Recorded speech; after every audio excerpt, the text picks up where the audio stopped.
Hi நண்பர்களே, 100 gram கொள்ளில் வேக வச்சு தண்ணியை வடிச்சிட்டு எடுத்துக்கோங்க. தண்ணி தனியாக வச்சுக்கோங்க, ரசம் வச்சுக்கலாம்.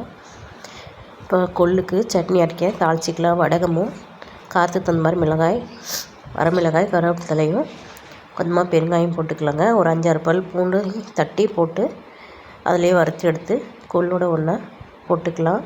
தேவையான அளவு உப்பு போட்டு கொஞ்சமாக தண்ணி விட்டு அரைச்சிக்க வேண்டியதுதான். கொள்ளு சட்னி ரெடி.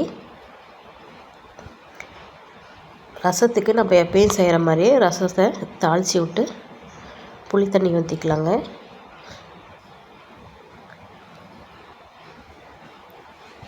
வரமிளகாய் போட்டாலும் சரி, இல்லை மிளகாய் போட்டு ஆட்டினாலும் சரி ரசத்துக்கு.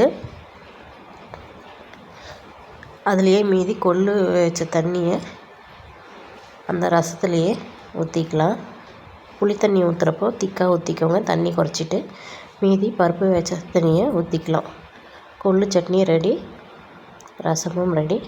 நம்ம சேனலை சப்ஸ்கிரைப் பண்ணி, லைக் பண்ணி, கமெண்ட் பண்ணி, ஷேர் பண்ணுங்கள்.